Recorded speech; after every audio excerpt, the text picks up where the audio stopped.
As Hutch used to say, it's 4 o'clock in Alachua County somewhere. All right, so I'd like to go ahead and call the Children's Trust of Alachua County regular meeting to order. The mission of the Children's Trust of Alachua County is to fund and support a coordinated system of community services that allows all our youth and their families to thrive. Any member of the public wishing to be heard shall come forward to the podium at the appropriate time, introduce themselves to the board. Members of the public recognized by the chair will have 3 minutes to speak on a single subject matter or to address the current motion on the floor. The clerk of the trust will function as the official timekeeper. Please be reminded our policy prohibits unplanned funding requests from the podium. Should a member of the public wish to make a funding request, please contact our executive director and staff for consideration. The clerk will now call the roll, verify that at least 5 of the members of the trust are physically present for today's meeting. Board members are asked to speak again directly into the microphone. Madam Clerk, you're recognized. Member Tina Certain. Here. Member Mary Chance. Chair Ken Cornell. Here. Dr. Nancy Hart, member. Dr. Maggie Labarda, treasurer. Dr. Kamala Patton, member. Member Lee Pinkeson. Here. Vice Chair Cheryl Twombly. Honorable Suzanne Wilson Bullard, member. Okay, thank you, Madam Clerk. Let the record reflect that we have a quorum. And with that now, before we approve the agenda, there is one item I'd like to add to the consent agenda, which is item, we'll call that 8A. You're given, you all a memo from our consultant that helped us with the workshop. They haven't yet billed us, and so we need to add that to, item 8A, if I could get a motion to approve the agenda and the consent agenda. Mr. Chair, I would move approval of the consent agenda, but with the regular agenda, in there another item that y'all wanted addressed? Yeah, Ms. Robinson's, amendment to her contract. The request from this county, Oh, so we're gonna address The that in the letter you wrote to yourself. letter I wrote to the chair. Latoya, I said, how do you write a letter to yourself? So I said, Latoya, let's write a letter to the chair. So that letter I'm gonna cover in the chair report, and the executive director will then provide a recommendation in her report. Okay, then I would move approval of the amended agenda, both the consent and the consent as amended and the regular agenda. Second. Got a motion and a second to approve the agenda with that one item added onto the consent. Any discussion from the board? Anyone in the public wish to speak to approving the agenda? God's here from Better the Mighty. We're going to cover you in the chair report. So thank you for being here. And I see many beautiful guests. Appreciate y'all being here. We hope you participate when the time is right. Okay, with that, back to the board. All those in favor say aye. Aye. Any opposed? That motion is unanimous. All right, we have an agenda. Thank you. All right, so the first, we got 2 opportunities for the public to speak to this board. One at the beginning of the meeting, one at the end of the meeting. If there's anything not on the agenda that you want to address this board and you have to leave, now would be the time for you to come forward and talk to us. Don't have anybody at the beginning, but okay, Xavier, come forward. Thank you for being here.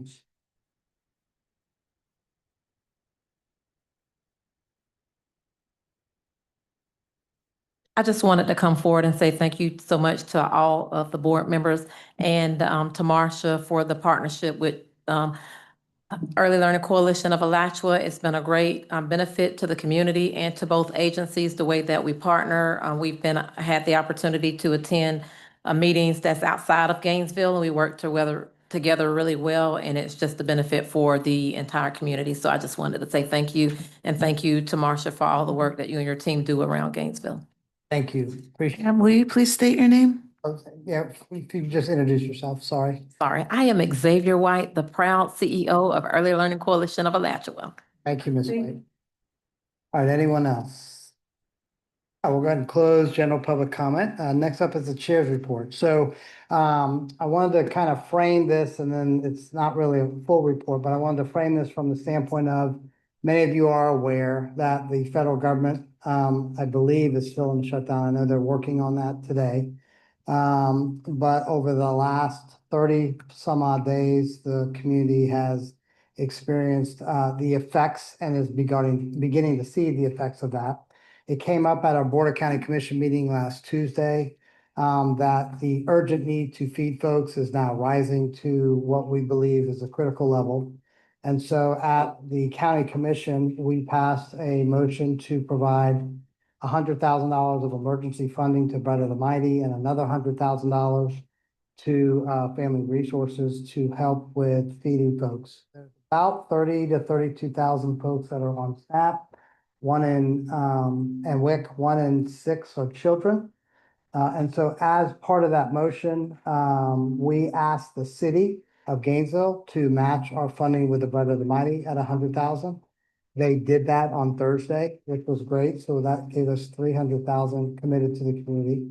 We also asked the Children's Trust to consider bringing us back a recommendation, which Marcia is going to go over in her report.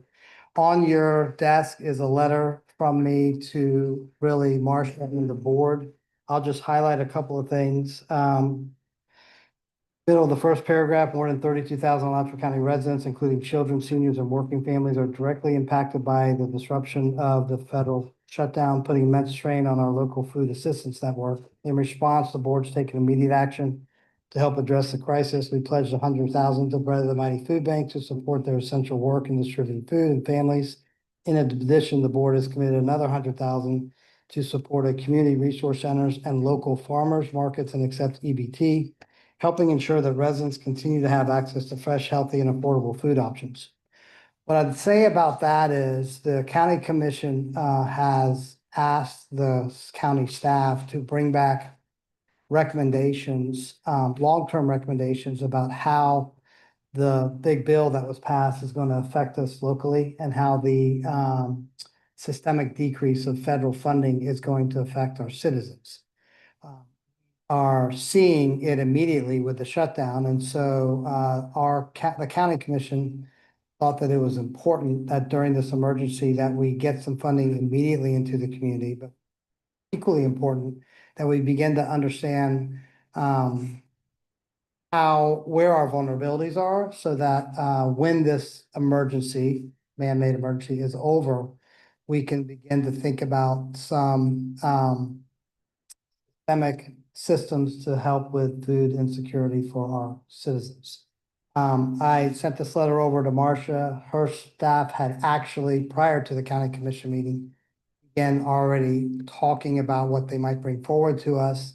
And so with that, that will conclude my chair report, and I will turn it over to Executive Director Kiner for her report and her recommendation. And I know that she might ask Mr. Dodd, who's here with the Bread of the Mighty, to give that's my chair's report. Marcia, you're recognized. Thank you, Chair Cornell, and thank the County Commission. I continue to acknowledge that Alachua County is a special place. Our leaders, and whether they are leaders in front or our leaders behind, care about the people of our community. So thank you all for thinking about how to support children and families. And I know that our board is of the same mindset. We had the opportunity to chat with Bread of the Mighty, and I'm going to ask the Bread of the Mighty's leader to come forward at this time.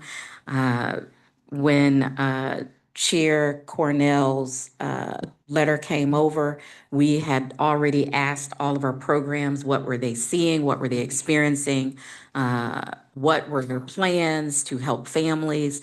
So we had already begun gathering that information and had begun to think about where we could most help.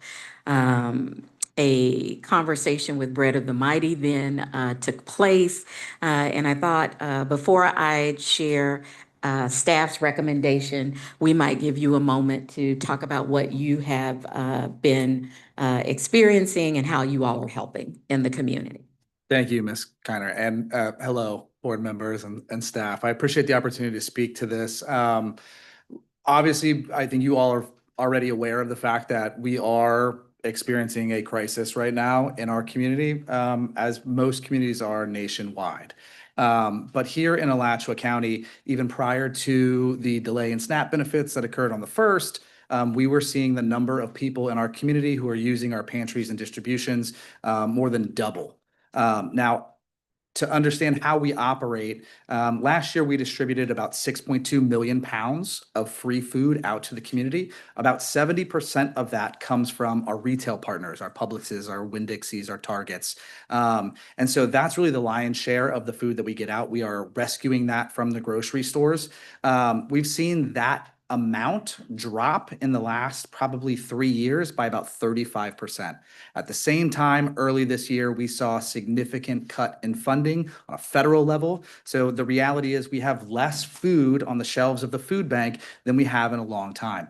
Same time, we're seeing more and more people, as a result of the rising cost of groceries, et cetera, in line for emergency food assistance. Less people are using it as a supplement. More people are using it as the only place for them to be able to get groceries throughout each and every week. So this was prior to November 1st. Over the last 10 days, what I've heard from speaking with our pantry partners is we're seeing numbers that we haven't seen since COVID. We're seeing partners who normally are distributing food to 200 to 300 people, distributing it to over 1,000 cars. Now, the reality is we can't do that. We don't have the product to be able to meet that need. In Alachua County, as the chair had mentioned, there's about 32,000 SNAP recipients. On average, they receive about $200 a month. That accounts for about $7 million in spending each month, which would equate to somewhere between 4 to 6 million pounds of food. As I mentioned before, that's the equivalent of what we did in an entire year over 4 counties last year. We don't have the means to be able to bridge that gap, not with the current model that we have. So the only way for us to respond to that is to respond as we would after a natural disaster like a hurricane, which is to prepare boxes of non-perishables to deploy out to the community as quickly as humanly possible. All of the product that goes in those boxes, though, has to be purchased. And we don't have the budget currently in place to be able to support that kind of a turnaround. And that's just for the month of November. We don't know what's going to lie ahead as the shutdown looms and the uncertainty between whether SNAP benefits will be distributed or not. And so really what we need right now is an injection of funding to be able to continue to buy the products that we are buying. We are buying and boxing and deploying in real time as fast as humanly possible. But currently, if we were to keep spending the way we are spending, Bread of the Mighty would be out of money by mid-January. So we are asking our partners, and we've been very fortunate that our elected officials, the county and the city, have recognized the emergency that we have currently and have been able to provide that support. That's allowed us to continue the process of purchasing without delay. Now, you also have to keep in mind that this is not a hurricane that hit one area and support will be coming in throughout the country. This is a hurricane that hit every food bank in every community at the exact same time.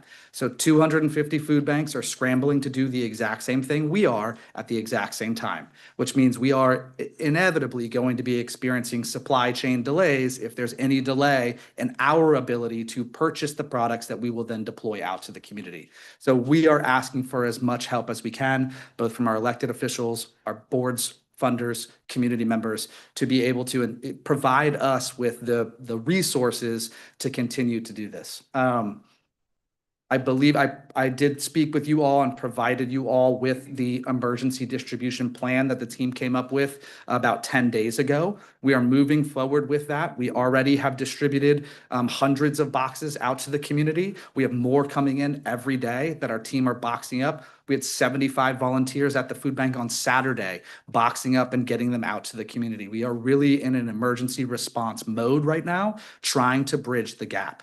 And so we are really working at 150% of our capacity because we know how important it is. And we also recognize that we are that last line. We are built for this. There's really no other organization in the community that can move as quickly as we can, that has the infrastructure and the channels that we have to get the food out as quickly as we do. So we are taking this as seriously as possible. This is the worst food crisis I've seen in my time in nonprofit work in the last 15 years. This feels a little bit like March of 2020, but in all reality, it feels very different from that. because there are not resources coming from our federal government to support this. This is something we have to look locally to try and help solve this problem. So I'm happy to answer any questions that y'all have, but I do appreciate the opportunity to speak before you all. Thank you, Mr. Dodd. Yeah, Commissioner Pinkerton, then we'll go back to Marcia as far as I want her to talk about what staff had done. Go ahead. I'll wait. All right, thank you. Thank you for that. And so we have provided at each of your seats their emergency distribution program. I want to bring to your attention the large family boxes that will serve a family of 4 for 5 to 7 days, and the medium family box, which will serve a family of 4 for 3 to 4 days. So the staff and I have come up with this recommendation. We would like to allot $125,000 out of fund balance to be allocated to the Bread of the Mighty Food Bank to provide up to 150 medium to large food boxes to our family resource centers. The centers would, they would determine whether or not they can receive medium boxes or large boxes. We had a meeting with all of our resource center partners on Friday to discuss this recommendation, to ensure that they were okay with it, to find out what issues, if any, they would have. All of them are on board. These food boxes would be distributed to Alachua County children and families who are currently approved for SNAP benefits. All right. And our resource centers have the means to ensure that these boxes would go to those folks. Deliveries would continue on a weekly basis until the funding runs out. Say Family Resource Centers, High Springs. So Mississippi. correct. You want to go through them quickly? Yes, sir. So High Springs, Micanopy, Library Partnership, SWAG, Hawthorne, and One Community Health Resource Center. Okay. All right, so that's part 1 of the recommendation. Part 2, we would like to set aside $25,000 of fund balance to assist households with children and families in need of rental and utility support. This came out of that same conversation with the resource centers. They all have budgeted lines that provide these concrete supports. They believe they're going to run out of that funding. And so we'd like to set aside those dollars, and when they run out of their current dollars, they would then be able to draw down additional funding from us. Families with children Correct. Still families with children. through the Family Resource Center. Correct. That's the recommendation. So now questions, Commissioner Pinkerton and then Commissioner Turton. So if the federal government gets their act together and sends and reinstitutes the SNAP benefits, do we is 125,000 going to be used still or will there still be the need if they got it going next week? Yes. Yeah. If the shutdown ended today and they decided to fund SNAP, it would still take up to 2 weeks for those funds to hit recipients. That's on a best case scenario. I spoke to an administrator at DCF, and when DCF gets the funds, they use a third-party contractor to distribute them to SNAP recipients. When DCF gets the funds, it'll still take 3 to 5 days before that funding gets to the recipients, and it will take another week or so following the shutdown for the federal government to distribute to each of the states. So we're 2 to 3 weeks out before anybody sees any of that funding in their account. So it'll run through the end of the month. Thank you. And does the county still do the rent and electricity? So,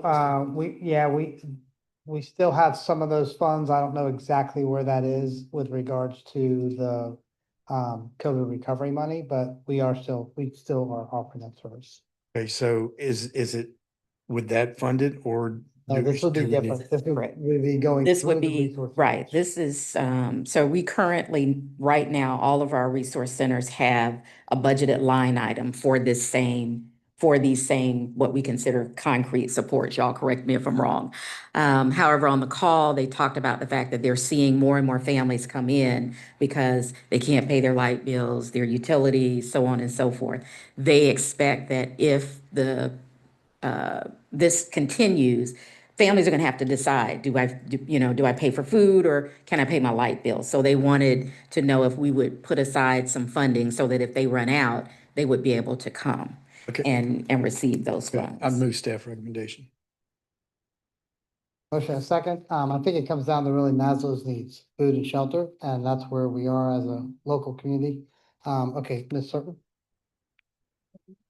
My question, I think, has gotten answered that I had, but I did want to, since Bread and Mighty serves several counties, I guess the way we make sure that we're only serving Alachua County is the working through the resources. That's correct. Thank you for that clarification. You know, one of the things I had talked to Marcia about is that if this board was willing to move forward with this, what it actually would do is help leverage Bread of the Mighty's ability to take the county and the city's piece, the 200, focus it on the children through the family resources piece through the Children's Trust and make that funding go much farther. One of the things that came up at the county commission meeting, again, and I'll reiterate, is that we really are looking for local resiliency and the ability to provide fresh fruits and vegetables from local farmers. And so the second part of the county's motion, that 100 grand, is really pushing that threshold. I will tell you that the county staff, we are not ready for this. And so we're going to be figuring out kind of where our weaknesses are around the county. And I also feel through this method of utilizing the great work that the family resources are doing. And I even got a call today from an individual in Alachua where we don't have a family resource, but she has identified a need and begun to feed people, that this is really something that we as a community, the county, the city, the Children's Trust, really everyone, all hands on deck, are going to see where are our holes and where can we bolster those for the future. Okay, so we've got a motion. I really just wanted to say, when you brought that up, I have to commend county staff. We're really trying to pull everybody together. They hopped on our call with the Family Resource Centers on Friday afternoon to hear our discussion. So I just want everybody to know that the community together, we are all working on this to ensure that our families and our children get what they need during this crisis. Okay, so we've got a motion to provide 150,000 from fund balance, 125 to Bread of the Mighty through the resource centers, then 25,000 for rent and utility assistance through the resource centers. Any further discussion? Anyone from the public wish to speak to the motion? I did have one question for you all. Each of the 6 resource centers are current partners with us that have accounts with us. Ultimately, we have purchase programs, so they may purchase products occasionally. Is this funding going to be deposited directly into their accounts? Is this going to go to the resource centers? Is this going to come to the food bank and we'll credit them those accounts for purchase program? Perfect. Thank you for that clarity. Good question. Thank you for that detail. That's important. Okay, any else from the public which speak to the motion?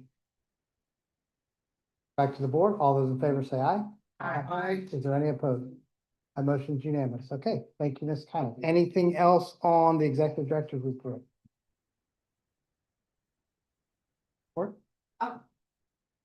I do, but I will keep it brief because I've been with y'all all afternoon and I forgot to print out my notes.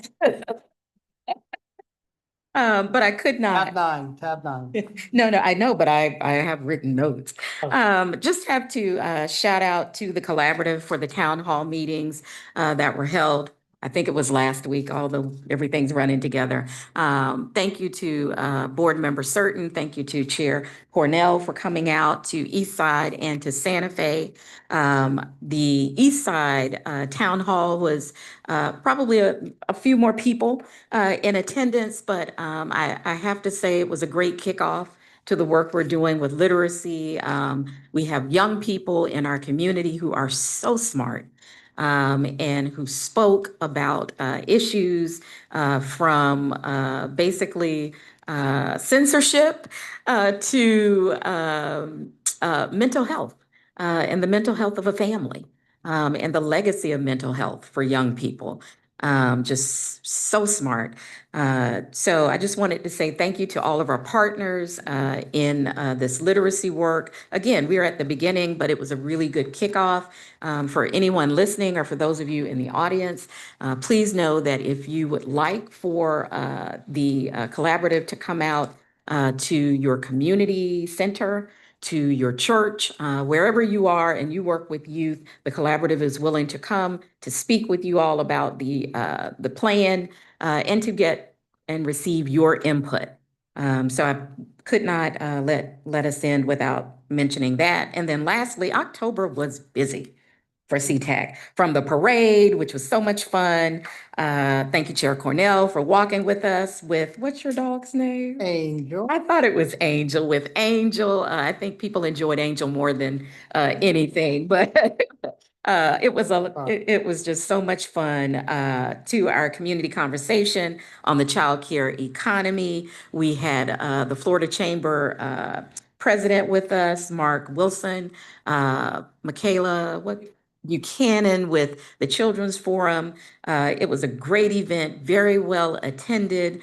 And then, of course, our Lights On After School event. So we were on fire in October. Thank you, CTAC staff, Emily, for all of your hard work and coordinating and making sure we were everywhere we were supposed to be. So I just wanted you all to know that we have been busy doing good work in the community. Thank you, Mr. Chair.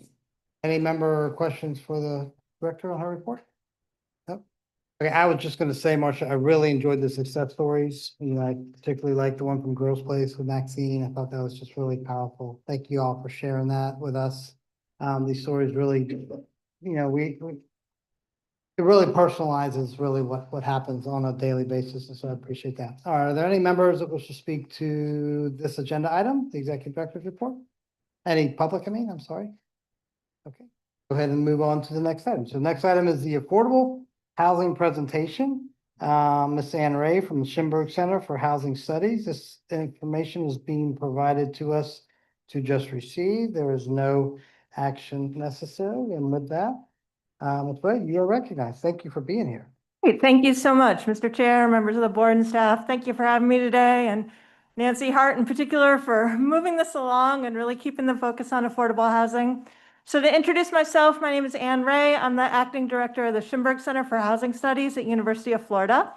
The Schimberg Center has been around since 1988, and we serve as the state's affordable housing research arm.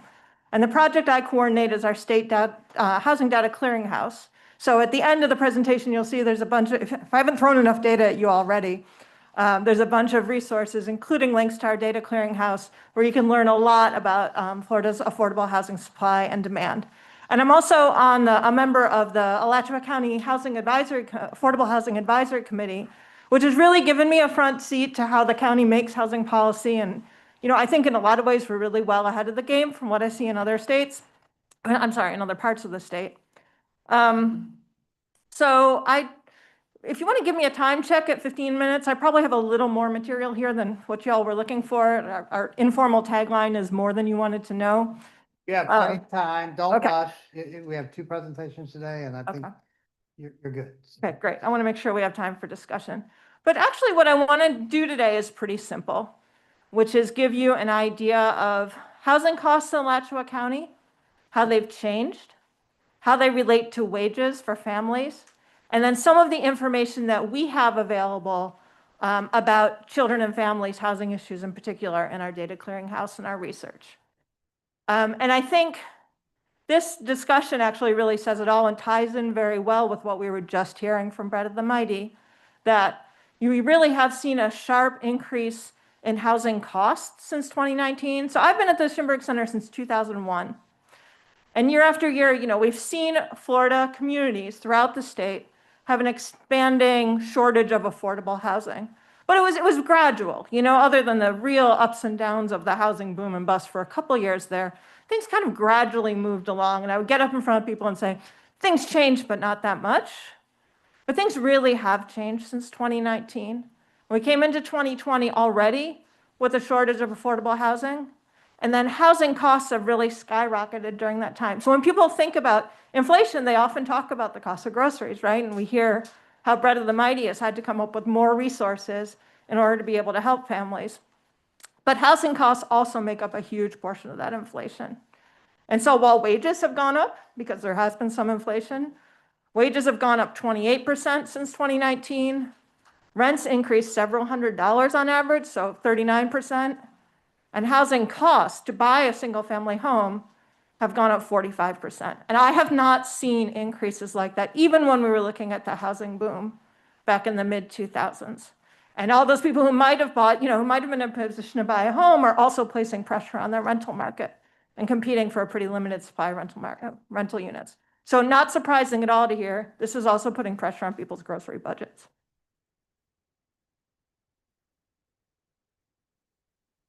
Where am I aiming at here?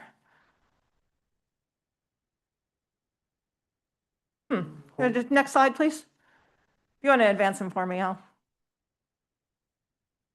Thank you. So one thing, bless you. One thing I thought it would be helpful to come out of is just sort of a basic understanding when you see housing policy being made, how we talk about money in housing policy, because it's a little bit different than the way people usually talk about money. So I'm sure for a lot of programs that you work with, when you're talking about families qualifying, you often look at the percentage of, they're at the below the poverty level or 200% of poverty. Just something a little different with housing, where we talk about percentage of area median income. And that standardizes housing costs across communities and also over time and across household sizes. So I'm going to include some data on what 30% area median income is, 50%, 80%, and so forth. But a 30% of area median income typically tracks around the poverty level. And a lot of the housing policy that we're making right now is aimed at a much higher level, 80 to 120% area median income. And housing is usually considered to be affordable if people pay no more than 30% of their income for their housing. Otherwise, it starts to put strain on other parts of their budget, like groceries. And of course, if you're at the lower income level, then what you have left over after that 30% is less money. There we go. So to put some dollars on these, since this is kind of abstract, 50% of area median income, what's often called a very low income household in housing jargon, depending on the size of a household, is between $36,000 and $52,000 a year. And most of our affordable rental housing programs target around 50 to 60% of area median income. So maybe one job that pays up to $25 an hour, or maybe two people working at minimum wage full time. And that's associated with a housing cost, an affordable housing cost maximum of about $100 to $1,300. And so our housing programs and costs go up from there. So they're pretty high. What we might call an affordable housing unit, depending on the program, can actually be some fairly significant rents.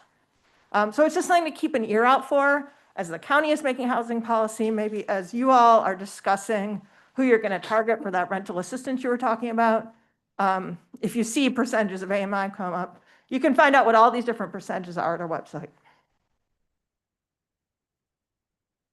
And then this is kind of hard to see on a screen, but the key here is that very low income renters, so renters with incomes of 50% of area median income or below, make up the largest single group of households that are paying more than 30% of their income for their housing, even if you take all the students out in Alachua County, which of course is a pretty big group.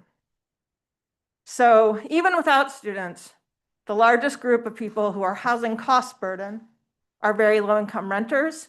And even if you make the same amount of money, renters tend to pay higher housing costs than owners. They're not getting a mortgage and then just locking in their housing costs for the next 30 years. They're competing with each other. Their housing costs aren't fixed and predictable like an owner is. So we also have lower income homeowners who are cost burden, but renters make up the biggest group. And then if you want to think about what you would need for one person working full time to afford a 2-bedroom apartment at HUD's fair market rent, our housing wage is about $30 an hour. Our median wage, where half the jobs pay less, is about $23 an hour. So most jobs in Alachua County if you have a single person working, do not pay enough for somebody to afford a two-bedroom apartment. And often when we look at housing costs, the difference between a family who can afford their housing costs and one who can't is whether you've got one person working or two. So I'm sure, you're typically dealing probably with a lot of single-parent households, even small households, but single parent and one child. Very tough to find housing. This just as a reference shows what people actually can afford to pay. If they're paying exactly 30% of their income for their housing, and they're making a typical wage for these different jobs. So we have all these, are some of the most common jobs in the county, in the state. And we have a lot of jobs where somebody really needs an apartment that costs $700 or $900 or $1,000. And that's not what our median rent looks like. One other stat, and I think this is particularly relevant to the kind of emergency assistance you were talking about, is that evictions in particular, they really dipped a lot. We started tracking evictions and foreclosures in early 2020 because we expected to see a spike. And instead, because there was for a while a state and then a federal moratorium on evictions, they almost disappeared for a while. And then with the provision of emergency rental assistance, filings came back up, but the number of evictions stayed lower. But we're now above historic levels of evictions in Alachua County. Foreclosures are about the same as their historic levels, and we have a lot more evictions than foreclosures, but evictions are up. And this is a pattern we see throughout the state. So to the extent that emergency rental assistance can help, that somebody is kind of facing a bump in the road, I think that's a really valuable program that you've come up with. We've been talking to, I'm part of an eviction prevention group for the Orlando area, and they're doing something similar. They have a tough time finding people in that sort of sweet spot where they need the assistance, but they need it temporarily, because really there's an ongoing gap between wages and housing costs. So you might want to, as difficult it is, you might want to think, are there some longer term sources of support for people who that emergency assistance is going to help, it's going to keep them in a home, but that debt's going to continue to accrue. And finally, so since that all sounds kind of dire, naturally ask sort of what can we do about this? And, this is a group that I think is more involved in giving individual assistance to children and families and to households. But if you're thinking about building a housing supply to get past the, so that we have different affordable housing options as a more permanent thing, I like to talk about a local affordable housing system that consists of 3 parts. Supportive housing, which serves people who need very low-cost housing and then some kind of services in order to remain stably housed. So that's a way to address, older adults' needs, or people who have been chronically homeless, or people who need some services in addition to an inexpensive housing unit. At the center of this system is a supply of affordable rental housing. And that's, a relatively small program, actually, the traditional public housing program. Much larger programs are the state support for building affordable housing units and the housing choice voucher program. The old public housing program actually plays a pretty small part. And then home ownership through things like our city and county SHIP programs that provide down payment assistance, that build affordable construction, community land trust where the land is owned by a nonprofit and the home above it is kept affordable for a buyer, down payment assistance, and things to keep people in their homes, home rehab, weatherization, making homes climate ready, making them accessible, especially for older adults. And when I talk about this as an affordable housing system, these pieces really all work together. So, I often say that one of the best affordable home ownership programs we have is affordable rental housing. Because if people are paying way too much of their income for their housing every month, they're not going to be able to save up to buy a home. And on the flip side, affordable home ownership is one of the best rental housing programs we have. Because if people are able to move on to home ownership, then they're freeing up that unit for the next person. And all of this is necessary, that supply is necessary if we're going to provide the supportive housing and services that some people need in addition to a housing unit. And then finally, I just want to flag, I was looking through our resources and flagging the things that particularly have to do with children and families. One is that starting back in 2017 and then updated in 2019, we did a report on homelessness and education in Florida. We compared test scores between students who were homeless, students who reported economic disadvantage but were not homeless, and students, kind of the none of the above, people who were not economically disadvantaged and were housed. And we found that there was a difference even between school test scores for homeless students versus economically disadvantaged but housed ones. That just, the homelessness itself, between the depth of economic distress and being homeless itself had an effect. And we have those numbers updated on our data clearinghouse as well. We also talked to homelessness liaisons at the counties throughout the districts throughout the state.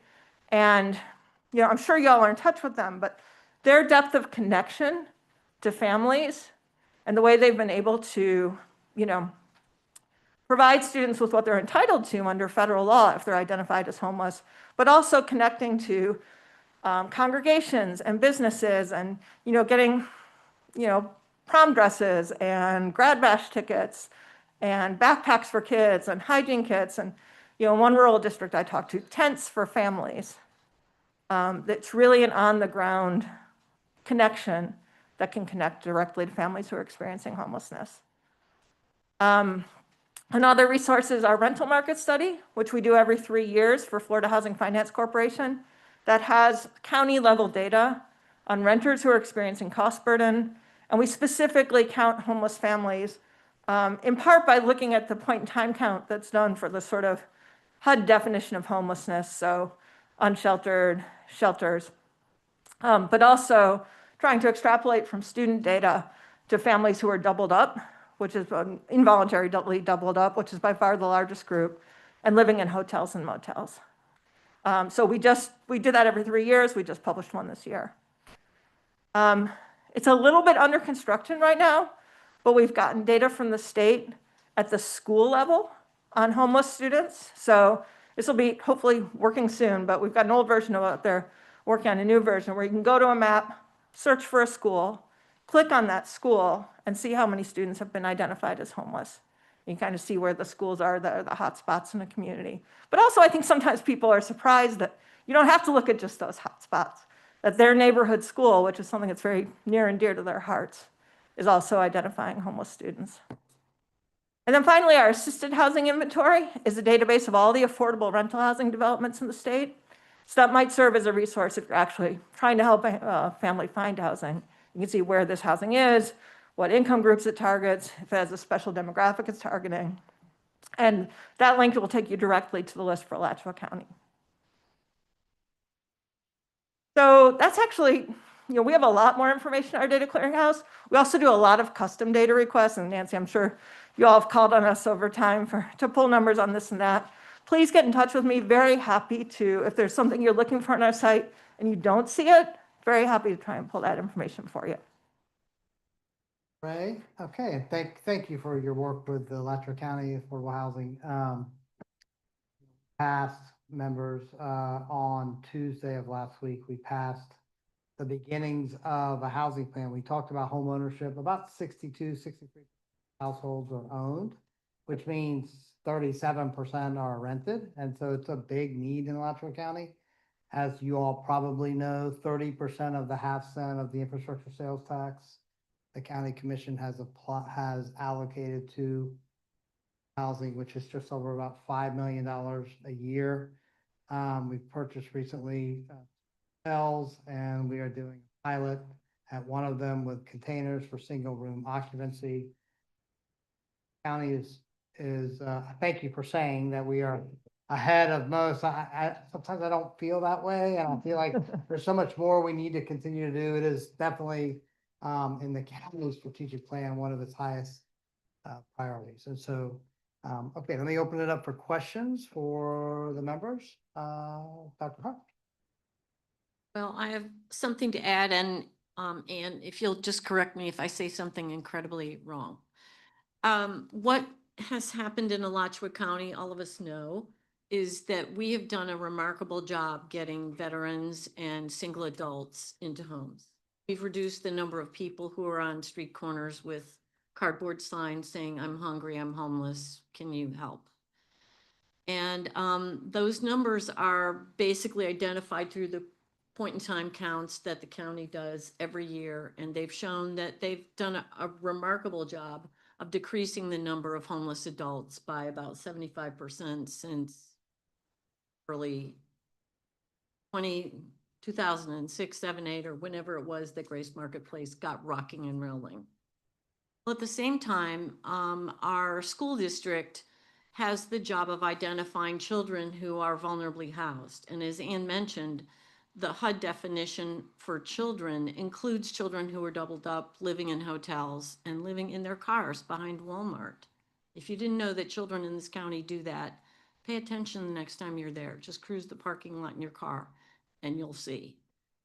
As it turns out, the McKinney-Vento program, which is the federally funded program that supports these children, can provide supports to children, but not to their parents. So, you know, they can give a jacket to a kid that's cold. They can give transportation to a kid to get from Walmart parking lot to school, but they can't do anything to stop them living in their car, unfortunately. So when you look at the number of McKinney-Vento kids, you have to ask how many coaches identified their athletes who stopped coming to school and therefore lost their eligibility to compete. How many teachers noticed children coming to school and falling asleep at their desk who were perfectly fine students in past but suddenly aren't resting at night. How many cafeteria workers noticed children putting bread or something from their cafeteria tray in their pocket to take home to a sibling or something they can eat later. And so as it turns out, the McKinney-Vento number of kids did not go down, except during those years that our federal government decided to halt evictions.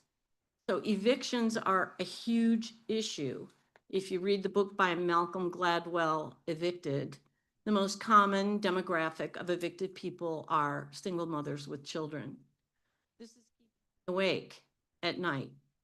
And we have to do something, and it's taken me a long time to figure out what that something might be and how the Children's Trust might participate. And we presented at Rotary last week, and the Rotarians did what Rotarians do best. They asked questions and they offered their own anecdotal experiences. And what I came home with, and Marcia, you can tell me what you came home with, but what I came home with is it's too expensive for us to rehouse people who have already been evicted and are living in their cars. We have to prevent that. And the thing that we need to prevent is eviction.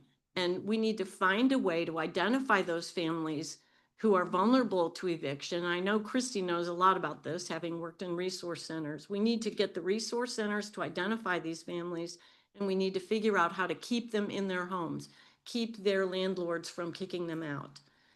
Whatever we have to do is going to be way cheaper than taking a homeless family and trying to get a first and last month's rent, their GRU hooked up, their whole transportation and school situation refigured out. It's going to be so much less disruptive for the child. Then I heard, because I'm kind of connected with the trauma-informed groups, that the American Academy of Pediatrics has decided that homelessness in children is an ACE now. So it's been added to the list of ACEs. And as you know, if children have a certain number of ACEs, when they grow up, they're at increased risk of mental illness, addictions, incarceration, adverse childhood experiences. You've heard me go on about this, you guys. It's shocked that it wasn't. Huh? I'm shocked that it was not. It was not by itself before. And now the American Academy of Pediatrics is suggesting that pediatricians ask questions about security of housing at every pediatric visit, not just once a year, not just once when they do a well child check as for a baby, but every time people come into the office. And I first learned about this when I was doing obstetrics in Memphis, Tennessee. And I learned that they asked every pregnant woman where she was staying every time she came for an OB visit. You know how many OB visits there are? You know, it's sometimes in pregnancy, it's one a week. And they asked them every time they came in where they were saying, because if one of their lab values was abnormal, they had to find them to give them their antibiotics or their whatever they needed. So anyway, I want to alert you all. I'm so glad Ann came today because she has this imprimatur of knowing what she's talking about. And Nancy just has this hyperventilation sort of thing going. We need to do something. And I'm not sure what it is, but I think eviction prevention is the most economical. And I think the resource centers could help us a lot. And I'd like to hear what Christy thinks about how we could get them involved at helping us identify these families on the edge so we can keep them housed. Dr. Hart? Else before we go to Chris?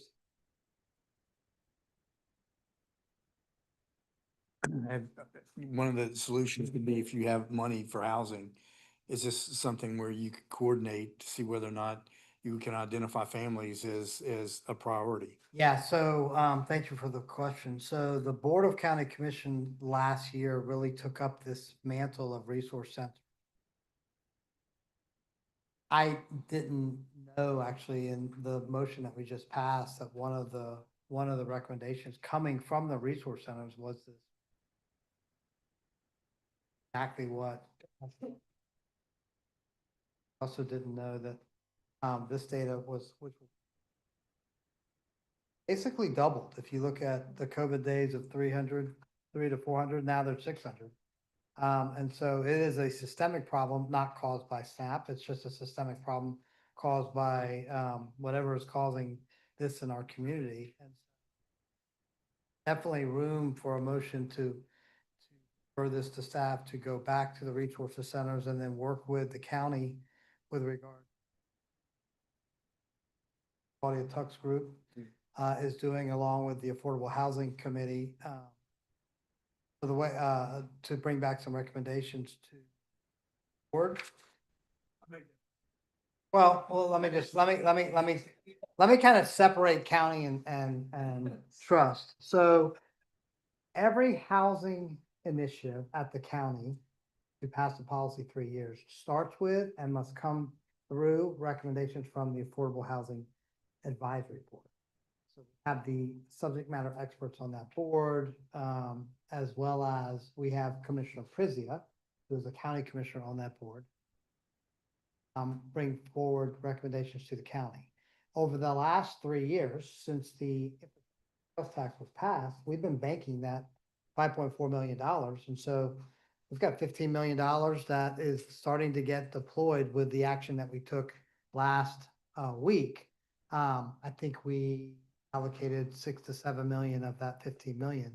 But what we really need is a systemic system whereby we can help identify families that are being evicted, and where the trust, I think, can really play a role is the coordination through not just the family resource centers, but the school board. It's really, where are those points where a teacher or a counselor or a doctor or a pastor can say, something is going on that hasn't always been going on. How do I get that family help and then get them either emergency assistance, or maybe there was a divorce or a job loss or something happening in the family that's causing this pre-trauma so that it doesn't become an ACE. And so I think there is a role that we can play because our role is kids, obviously.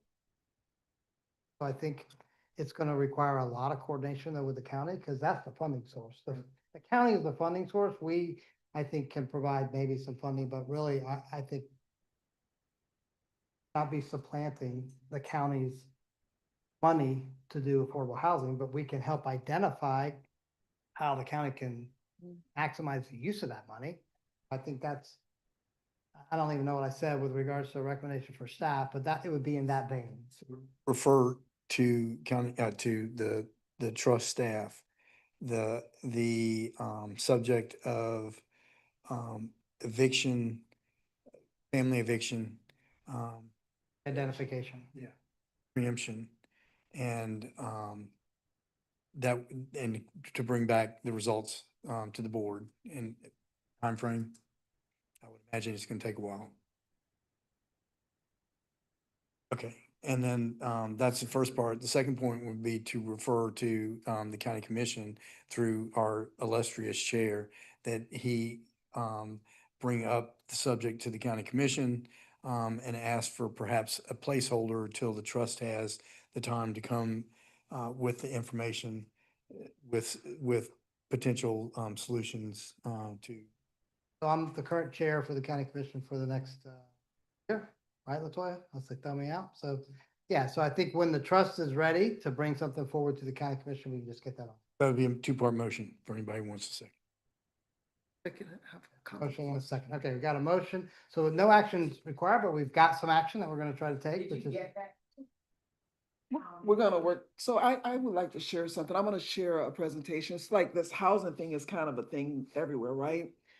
And I was recently in Orange County and their school district has had a situation I was sharing with Dr. Hart prior to the meeting, where they were trying to address where their staff, teachers and support staff can't afford to live in the community, as well as that also impacts their student population, they're homeless. And they shared how they worked as a group similar to the chamber, not the chamber, that was in, I want to say Pine Hills community, like they kind of like with Rosen and all of them, but worked with some developers and all to get some set-asides where they agreed to, this was outside of eviction. This is kind of like to get people housed so they can have like stable housing and not spending more than 30–40% of their income on it. I'll share the presentation with you. Real good. They've had some good success with that. And getting agreements in really nice places that are safe and secure, as well as developers going in and renovating properties that were dilapidated and that offers affordable housing. There are complexes that just were kind of run down. Help us along with that. How many of our 27,000 students are unhoused? So I don't have a good number, but I know offhand, but I can get that. And yeah, I think it's about 1,000. I thought 1,000, but I wasn't sure, but I mean. I just, to weigh in on that. So we track this every year and we have I think it's the 23–24 numbers are the most recent numbers that we have. That was the first statewide, there are about 95,000 students identified as homeless. It's the first year I've ever seen that kind of number where we didn't have a hurricane. Typically it bounces down to about 75,000 and then there's a storm and you'll see, huge numbers out of Bay County or out of Lee County after Ian. It's the first time I saw a number like that. And it kind of going back to the bread and the mighty discussion before, it's almost like we're in this natural disaster situation.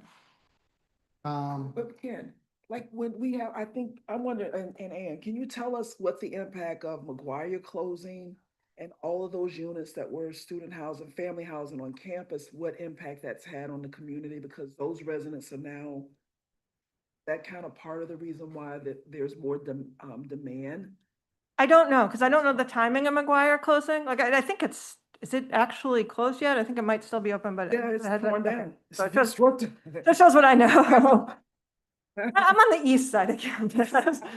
I mean, a lot, graduate students don't make a lot of money. So they're sort of and huge number of children there. So they're sort of part of that mix. At the same time, it's just, rents have gone up $400 or $500 and those increases have stabilized, but they've stabilized up there.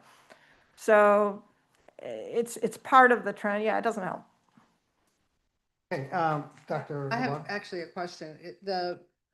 My recollection is that vouchers are always got a waiting list to qualify for vouchers, correct? Yes. And back when I was involved at all, they never really hit market rate in terms of really being competitive. And so it tended to, even though the intention of it was dispersed housing for people who needed housing support, it still created enclaves because that was the only apartment that would accept the voucher in that amount. Is that still an issue now?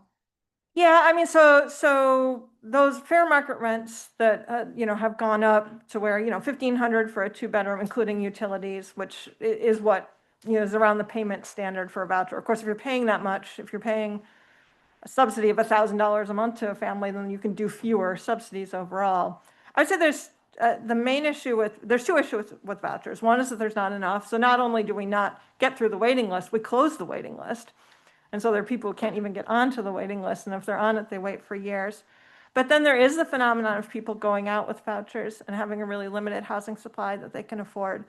And it's actually one of the reasons why it's a good idea to expand. Let's see if I can, backwards might be. Yeah, if you look at these affordable rental housing programs, a lot of those are creating units that, they might cost $1,000, $1,200, $1,500 a month, but they make housing accessible to voucher holders in a new unit in good condition. We can look at where the location of those are. So, advocating for the expansion of the affordable rental housing supply that the state and feds are funding makes a place for those vouchers, and they have to take them too. They can't do source of income discrimination. So expansion of the affordable housing supply. And I was thinking, when you're talking about the schools and the schools' involvement, also just thinking about who owns land. Is there a possibility where you have a lot of institutions in this room right now? What kind of land do they own? There's new legislation, the new law that just passed, the YIGBY, Yes in God's Backyard legislation, that says that a house of worship that owns land, where their facility is or where their congregation is or adjacent to it, that cities and counties can adopt policies to expedite basically to override zoning, so that if that's in an area that otherwise wouldn't be zoned multifamily, they can build multifamily housing there. So we were talking about this at the housing committee the other day, and I think think in this room, where is their land in the kind of locations that might provide more opportunities? And if we compare those with our affordable supply programs, then there's a place for people to use vouchers in something that's much nicer than if they were just going out to the private market. So I'm a big supply advocate. Thank you for that last comment. A lot of things, like Nancy, this gets emotional. It gets really, but on the, just mentioned, my daughter's involved in that in Bethesda, Maryland, where it's like, there's less participation in organized religion. Yeah. Education. They have about 40 partnerships with faith communities.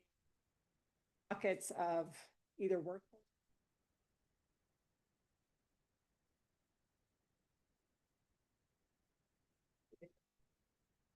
Been going on for about 5 years there, and it's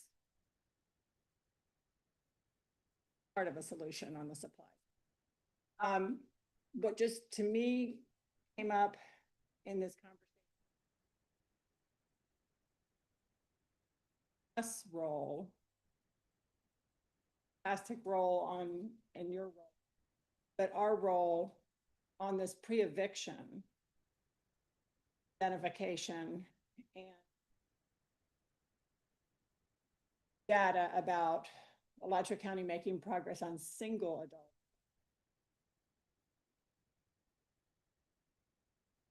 So can help a kid, can't help a family. It feels like we have an opportunity, almost like with literacy, to do some collective impact. Like, what are the questions we can ask that we can ask on that lower cost pre-eviction status, which could be not a ton of money before it snowballs. So I feel good about landing there in an overwhelming issue that are far bigger than any amount of really explore that. And I don't know if that was in the motion, and I'm Reread the motion. Yeah, it's a really good point, though, that these low costs, what questions are we asking? Oh, I'll reread the motion when you conclude. yeah, but in healthcare reform, which, there were some things that happened with women and questions that, to your point, and mental health. And there's an argument, I think it's Dr. Jonathan Haidt, who, like with boys, mental health is underreported because they're not. So I just wonder about could we take a leadership role in asking those questions?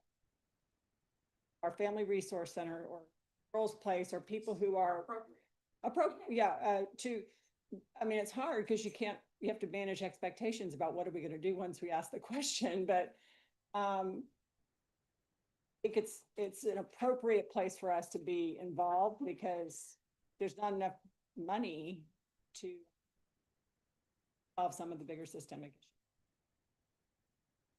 Anything else, members? Let me read the motion. So part one, refer to staff, the family eviction issue and to bring back to the board possible solutions.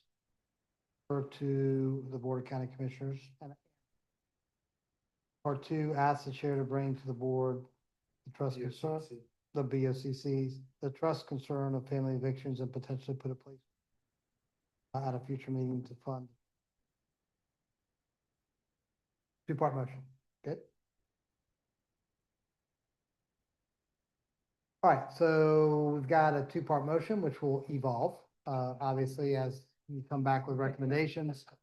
I like how. Hard for you guys. But. What we're laughing at is they pass it Yeah. like a tour and what's going on. You know, Lee's a master of, we've got recommendations for the board to fund, which was good, but I think I caught that piece of the motion. I think there's an evolving area that, it's another area where two institutions can be 1 + 1 = 3, you know, it's one of those deals. And so I appreciate you bringing it up and I really appreciate the presentation. Anyone from the public wish to speak to the motion? Thank you. Okay, come on back to the board. Any other items, members? That motion signed but already passed, is that what we just? We're about to vote on it. Yeah. Did you have anything you wanted to speak to? Okay, all those in favor say aye. Anyone opposed? That motion is. It's good to have a little bit of action on items that don't require action. Thank you, Commissioner Pincus. And Dr. Hart. All right, next item is number 11, which I see we got some special guests here for, which is the Teens Work of Alachua Summer Youth Employment Program results. We've got Miss Bonnie Wagner, who is scheduled to give us a presentation. There's no action required of this item, but Ms. Wagner will go ahead and recognize you for the presentation. Thank you to the folks that are here for being here for this.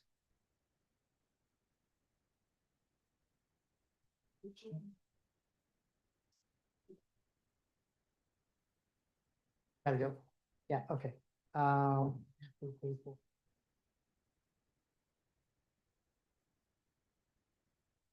More action, but member certain's gotta leave, and we still have a quorum, so we're okay. So we initiated funding for the Teens Work Alachua program in some present on our year 4 results. Our Teens Work, let me get it right. Our Teens Work Alachua program is, we funded to address our goals of wanting to see children learn what they need so they're successful, as well as that youth are living in a safe community. And so we partnered, we introduced it to provide a positive outlet for teens to explore and develop their career aspirations, as well as develop professional connections locally. And then simultaneously, by providing a positive outlet, deter from delinquent activities or negative activities that they might have experienced otherwise.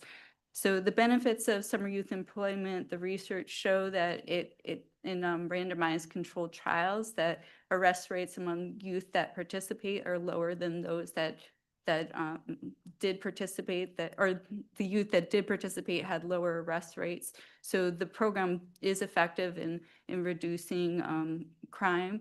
And then kids also with their first employment also need help. You know, they want a supported experience, and employers also need the support of help knowing how to work with young people in the workplace. And having that support was needed. So we went out to bid in 2021, and we partner currently with Goodwill Industries, who's in the have Marla Meredith, Sharday Goodlow, and Madison James, along with some of our teens who have joined. The program also works with our local businesses being a critical component to it, and offers activities to support youth attaining these goals. So this is our logic model for the program. A little bit more about the program is Teens Work obviously recruits both the youth and the businesses, provides 6 to 8 weeks of employment experience for up to 25 hours per week, so a maximum of 150 hours. Youth receive 8 hours of pre-employment work readiness training, and then they received up to an additional 6 hours over the course of the summer. The work readiness is inclusive of financial literacy, how to build a resume, how to open a bank account, how to interview, how to explore colleges and how to apply for colleges, how to apply for jobs. So a variety of topics to help get them ready for their job experience and their career exploration and beyond that. Both the employers and the teens are matched with a job coach. They're paired with a job coach that supports them prior to and over the course of the summer, and we'll meet with them regularly to check in and make sure things are going well and make sure that they're getting the support they need to have it be a successful experience. Also, all teens are offered the opportunity to establish a non-custodial bank account. I believe all the youth do receive direct deposits, so all of them do have a direct deposit, and they help them learn and get that for the first time if that's needed in the beginning of the program. So again, as I said, we've been funding this program since 2022, and this slide shows the number of youth that we've served over the course of each summer. In 2025, we needed to cap the enrollment at 270 due to the budget and needing to stay within budget. As each year has gone by, the minimum wage has increased along with program costs. So in order to stay within budget, although we receive an overwhelming response for teens that want to participate in the program, we had to stop at 270 to stay within the budget. This slide shows the youth who have been served.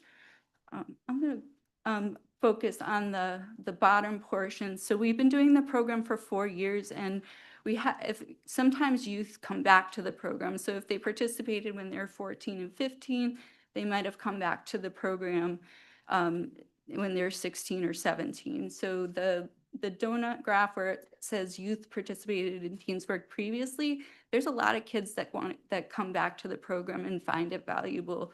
So in summer 2025, we had 41% of our teens that had returned from a previous summer, and then 59% that was their first summer. So this shows the number of times that they had been participated relative to summer 2025. There's actually was 5 kids that had participated for 4 years. So that's there is some repeats in the numbers. So across all 4 years, it was 748 teens served uniquely across all the years.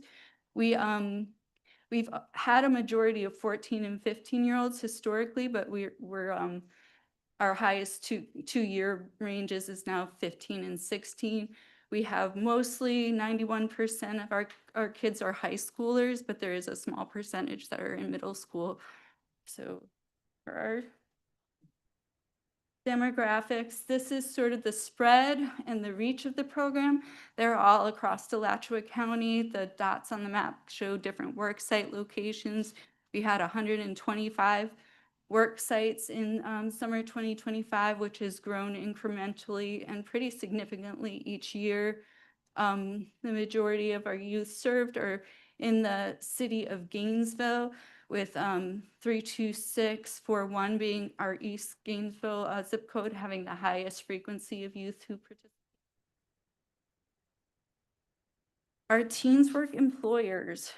So we had a variety of employers, government, nonprofit, for-profit, lots of municipalities, government organizations, schools.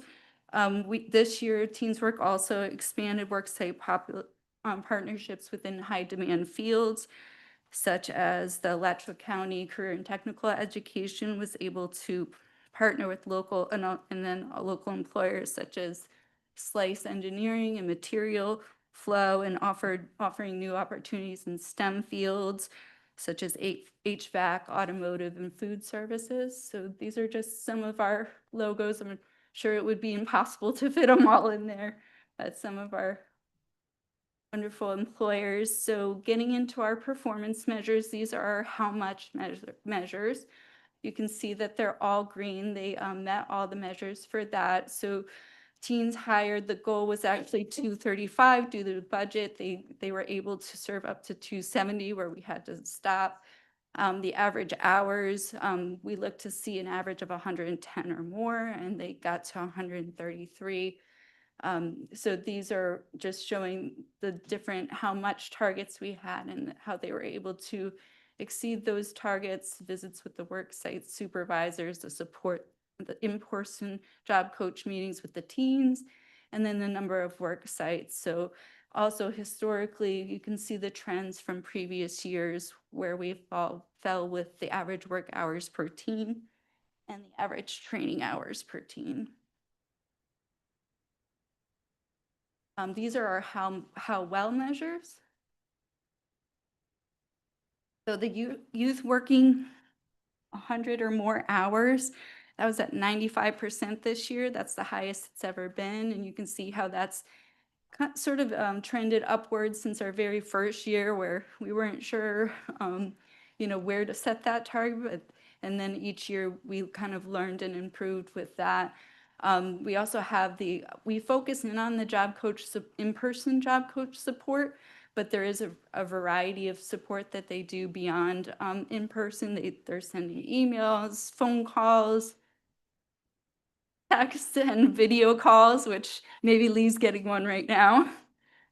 Sounds like a grandbaby to me. I don't know. And okay, yes. And so they're getting 98% of the youth that worked, that were retained in the program, received 2 or more job coach. So the teens are getting supported in the program, and that was really important. So we included that as sort of a 2-part performance measures. Also, we do a satisfaction survey with teens at the end of the program, and 97% of youth were satisfied with the job coach support they received.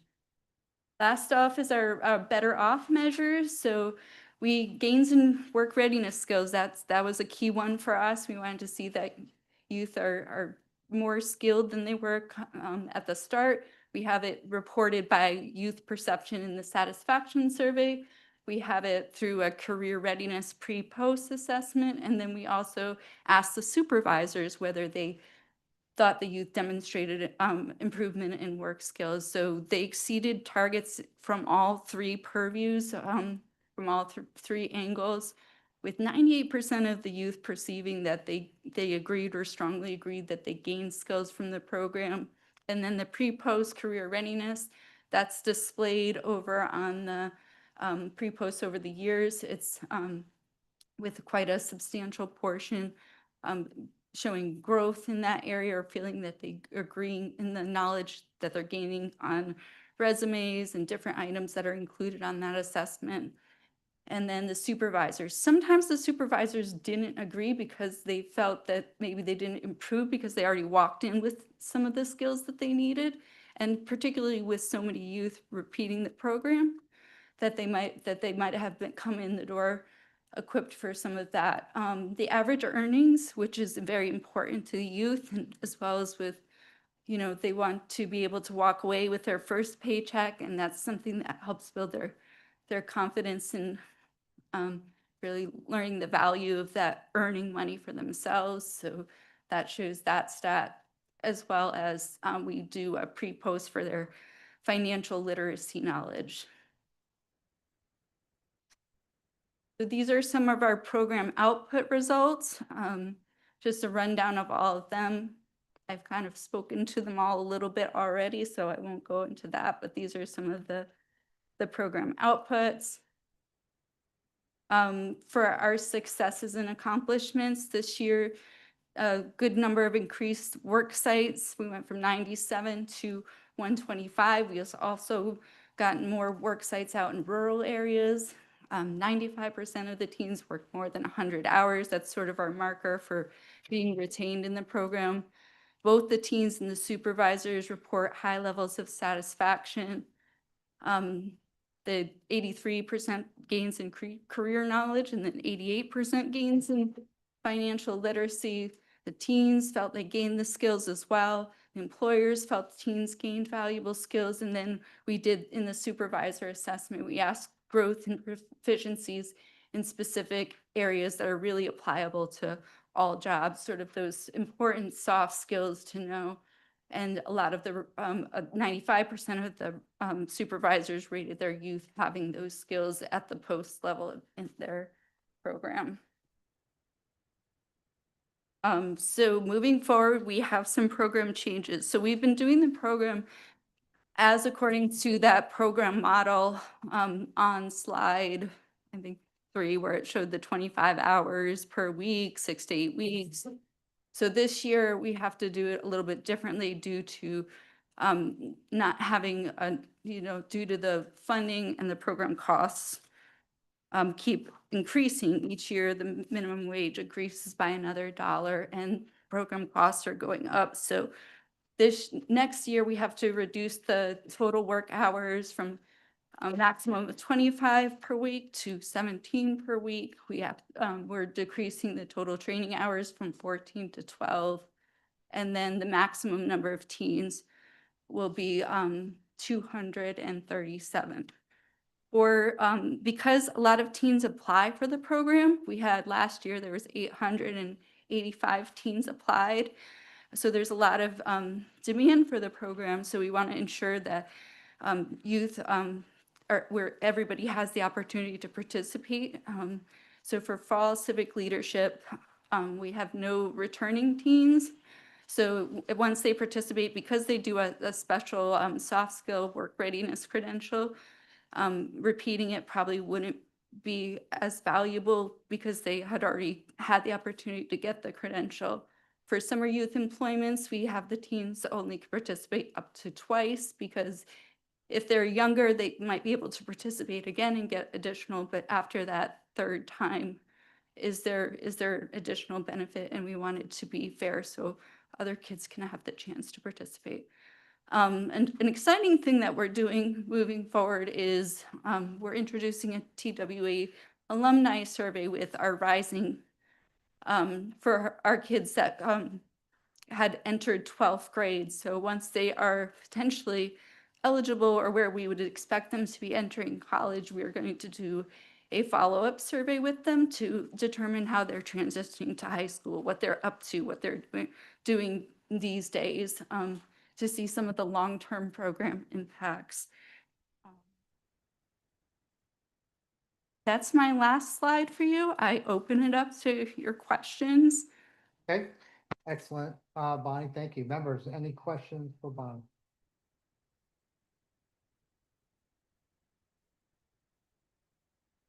Sorry. Okay, Just doing rough math, it's about $3,800 per child to run the program. Is that, so if you were to scale it at all, right? There's some fixed costs for you guys, and then the biggest variable is the number of hours the kids work.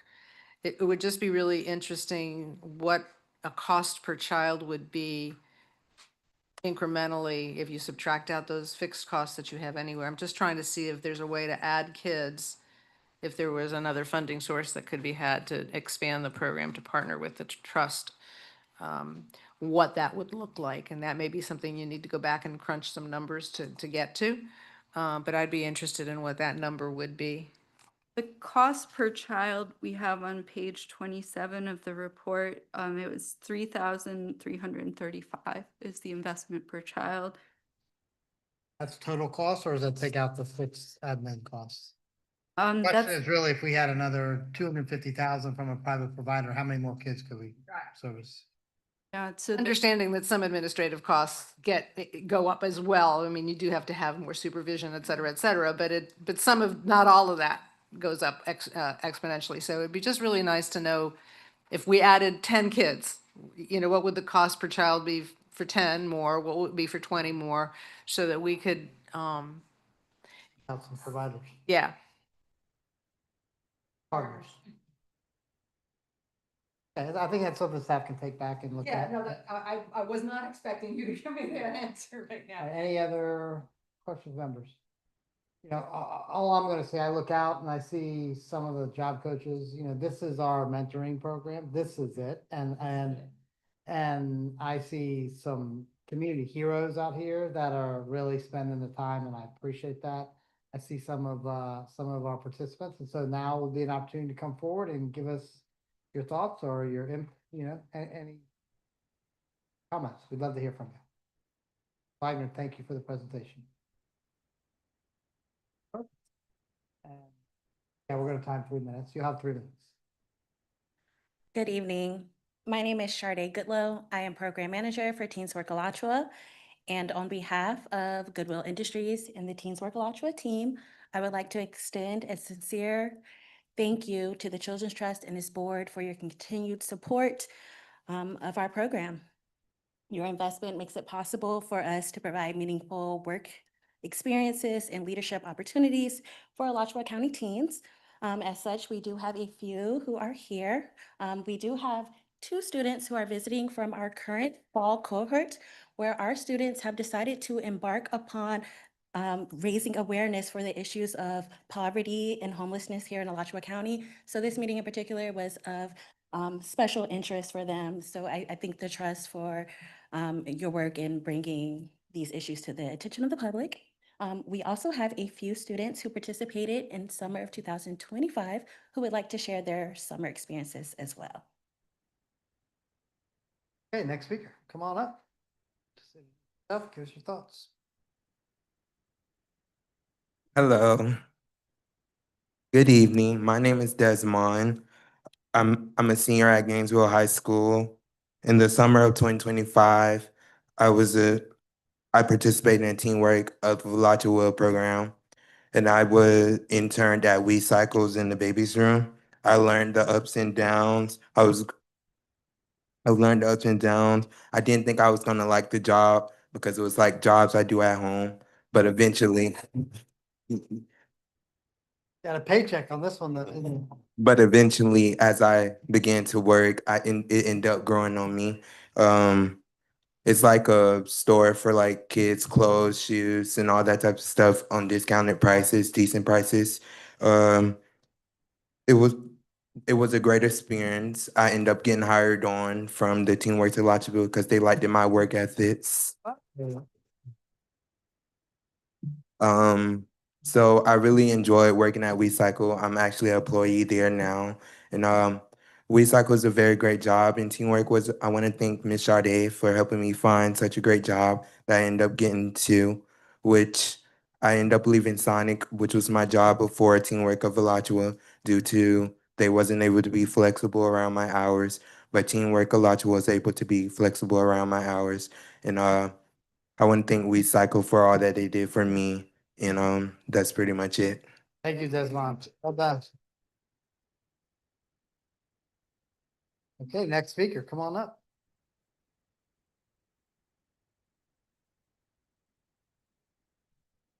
Good evening. My name is Kavriel Tubbs, and I'm a 16-year-old sophomore at Gainesville High School. Over the summer of 2025, I participated in the Teen Sports Alachua program, and I interned at the Alachua County Sheriff Office. This experience taught me a lot about teamwork, professionalism, and organization. I learned how to file papers, take accurate minutes quickly, communicate effectively, and manage time. I also built the confidence in public speaking while collaborating with a group towards a common goal. I'm truly grateful to earn money new skills with the Teamworks Alachua program. Thank you, Goodwill, the Children's Trust of Alachua County, Teamworks Alachua, my job coaches, and my supervisor over the summer, Miss Jamie, for all their guidance and support. This program has made a big difference in my life. Thank you for the opportunity. You. Next speaker.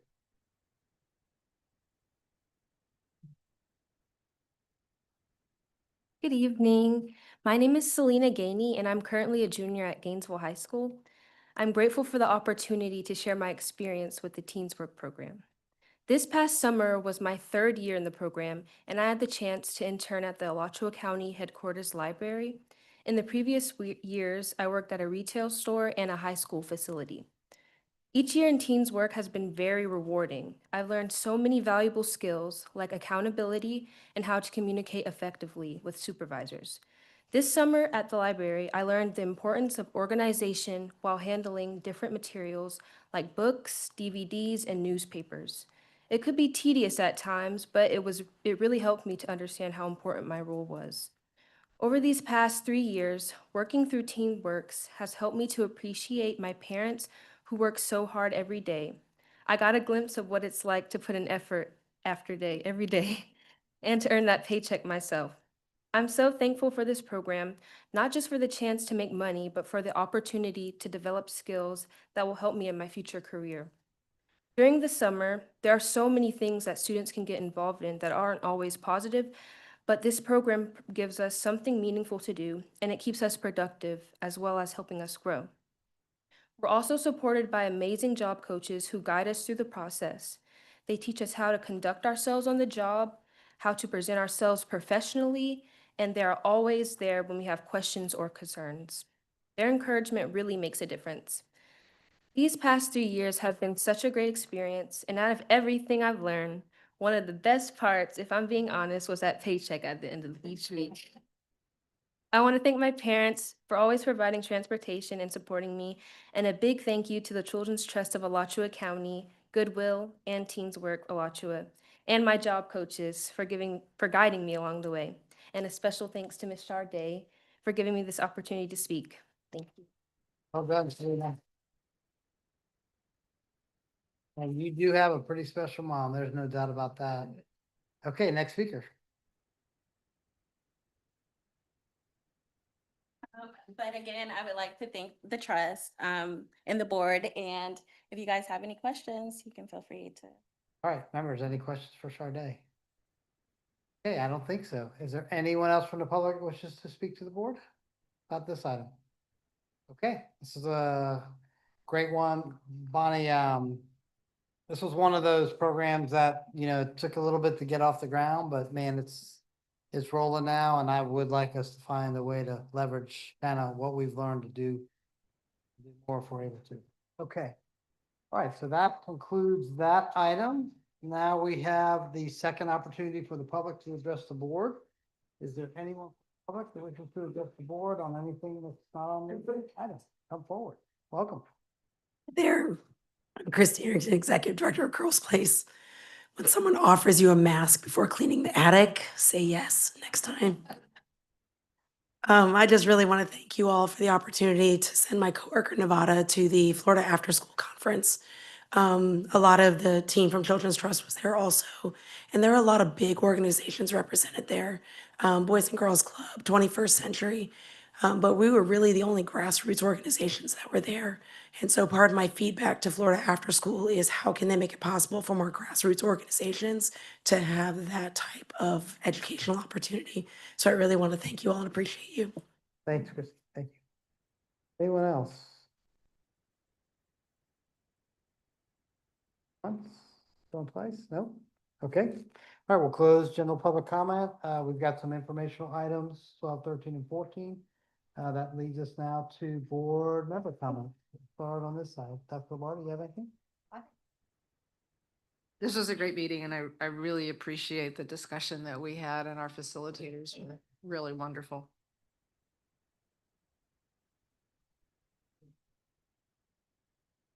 My part? Okay, and I don't think I have anything. Tomorrow's Veterans Day, or is the trust open tomorrow? Okay, I got it. Yeah. There's county's having a celebration at Veteran Park, and there's celebrations going on around the county. Our next meeting date is gonna be Monday, December 8th at 4 o'clock. And I think that's it. Let the meeting adjourned, 5:31. Thank you. Finance committee. Finance Committee?